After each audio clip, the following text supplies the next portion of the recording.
Gloire à Dieu, je vous salue dans le précieux et puissant nom de notre Seigneur Jésus-Christ. Le thème de notre entretien est Pâques, un nouveau départ. Nous allons sans plus tarder prier le Seigneur.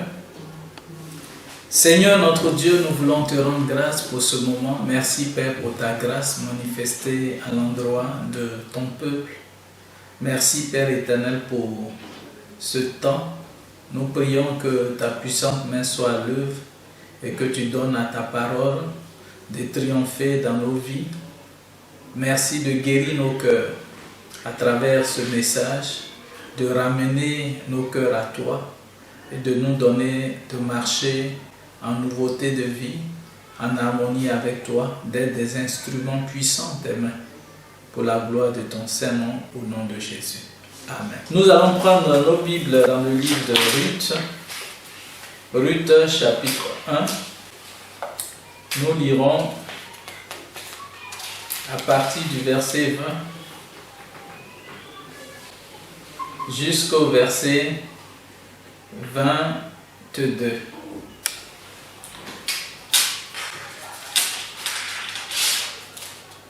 Ruth chapitre 1. Voilà ce que dit la parole de Dieu.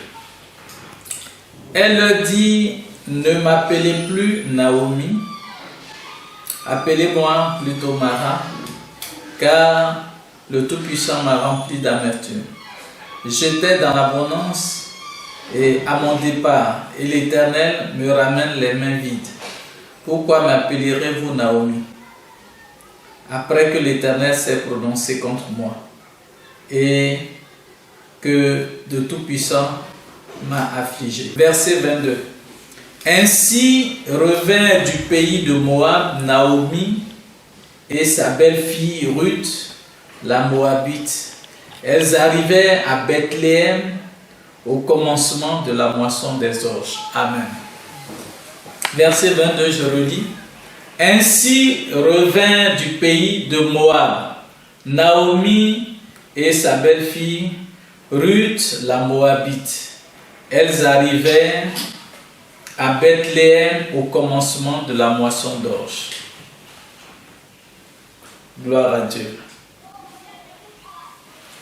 Après un séjour à Moab avec toute sa famille, Naomi va perdre son mari, ses 2 enfants, et elle va entrer dans une situation déplorable. Elle a été désillusionnée, et lorsqu'elle s'est rendue compte que Dieu avait visité son pays, alors elle va prendre la décision de revenir à Bethléem. Il y avait ces 2 belles filles qui voulaient venir avec elle, et finalement c'est Ruth qui a pu se déplacer et venir avec elle. Mais la Bible déclare ici au verset 22 que ainsi revint du pays de Moab Naomi et sa belle-fille Ruth, et elles arrivaient à Bethléem au commencement de la moisson d'orge.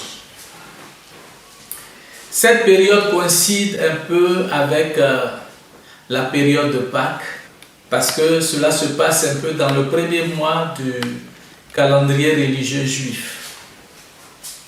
Durant la moisson d'orge, c'est là où les gens avaient l'occasion d'apporter leurs prémices à l'Éternel. Mais avant les prémices, il y avait la fête des pains sans levain.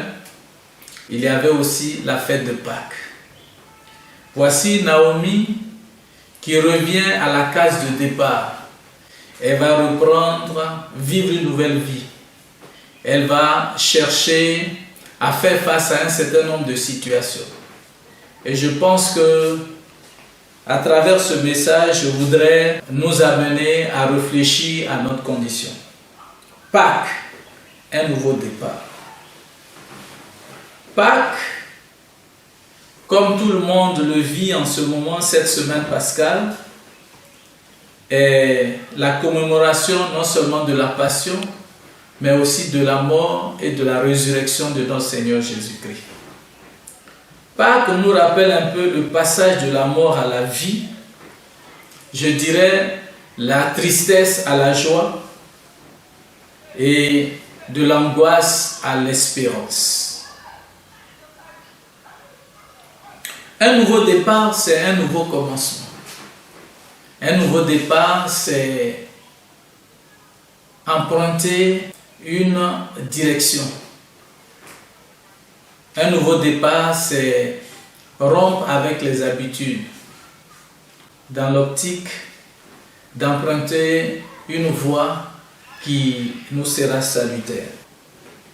Mes bien-aimés frères, comme Ruth et je dirais Naomi, je voudrais nous inviter à un nouveau départ dans 4 différentes situations. La première situation, c'est un nouveau départ avec Dieu. Dieu. Un nouveau départ dans notre relation avec Dieu. Si tu ne connais pas le Seigneur, c'est l'occasion que Dieu te donne de repartir avec lui. C'est lui le Créateur. Et Amos dit, dans Amos chapitre 4, verset 12, « Prépare-toi à la rencontre de ton Dieu. » Parce que chacun de nous aura un jour à faire face à Dieu.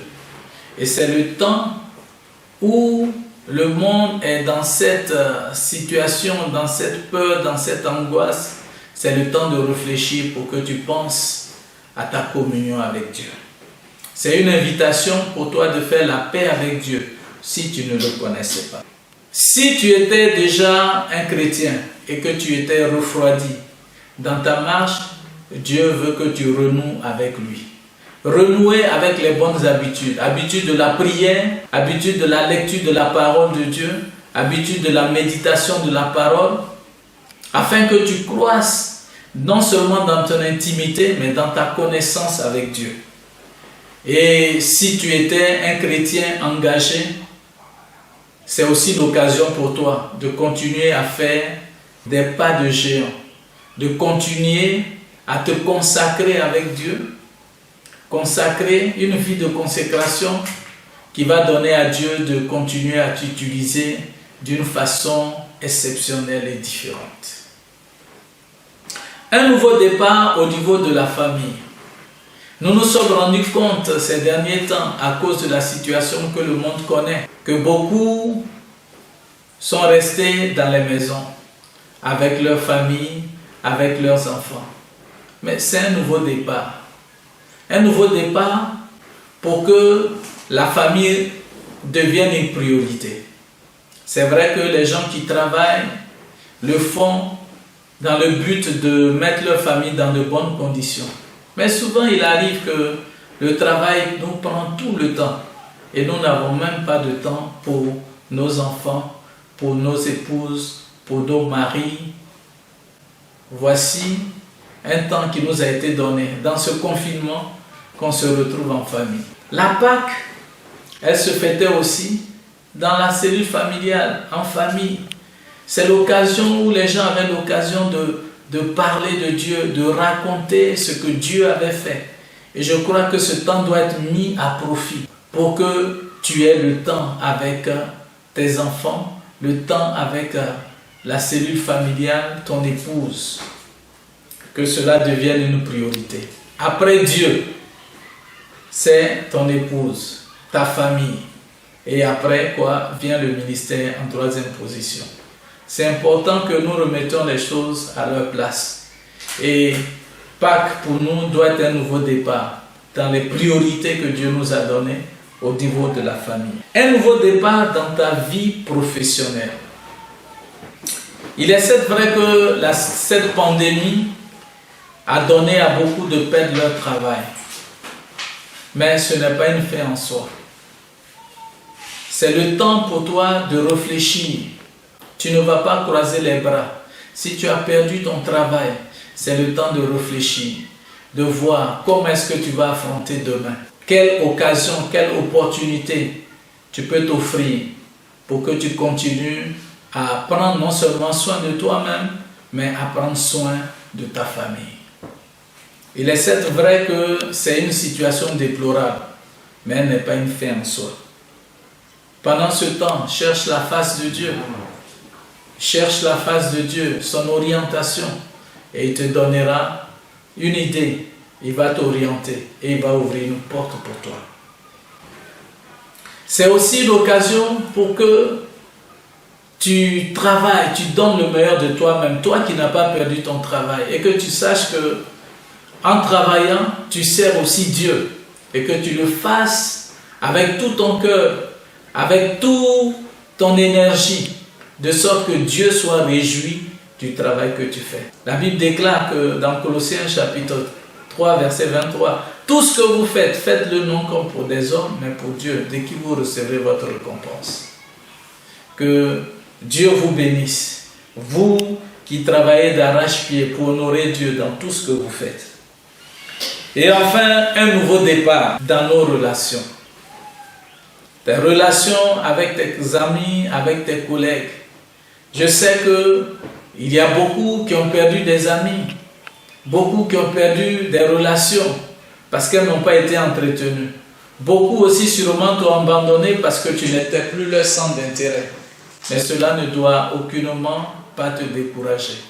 Bien au contraire, dans ce moment difficile, Dieu te donne une occasion de te faire de nouveaux amis. À travers le ministère de la réconciliation qu'il nous donne. Partagez Jésus-Christ, parlez de Dieu, priez pour quelqu'un au téléphone, l'encourager, le motiver, lui donner de l'espoir. Dieu va te donner de nouveaux amis, Dieu va te donner de nouveaux frères. Tout ce que tu as perdu, Dieu va te donner de le retrouver. Des amis, tu pourras en trouver. Des frères, tu en trouveras dans la maison de l'Éternel. Un nouveau départ dans tes relations. Cette saison est une saison dans laquelle Dieu nous appelle à la réflexion. Ecclésiaste pouvait dire, au jour du malheur, réfléchis. Au jour des calamités, des temps difficiles, Dieu nous appelle à réfléchir. Pendant que le monde commémore la Pâque, Dieu veut entrer dans une nouvelle dimension avec nous. Une nouvelle dimension qui commence par un nouveau départ avec lui. Si nous considérons notre communion avec lui, si nous savons que sans Dieu, nous ne pouvons rien et nous ne sommes rien, si nous voyons la nécessité de Dieu dans notre vie, alors il viendra combler toutes les faiblesses de notre vie et nous donner d'être celui qu'il veut que nous soyons. Il déclare dans sa parole qu'avec Dieu, nous ferons des exploits. Dieu avec toi, tes exploits seront accomplis pour la gloire de son nom. Je voudrais t'encourager, bien-aimé frère, et toi qui m'écoutes, que la grâce de Dieu soit avec toi. Dans ces moments, comme Dieu a dit à Josué, lève-toi. C'est le temps de te lever et de regarder en face et d'avancer dans cette nouvelle voie que Dieu met devant toi. Ne promène pas des regards inquiets, ne te décourage pas. Sache que Dieu est avec toi dans cette barque et que cette fête de Pâques apporte une renaissance dans ta vie, une communion qui réjouit le cœur de Dieu et que Dieu te donne de faire beaucoup d'espoir. Amen.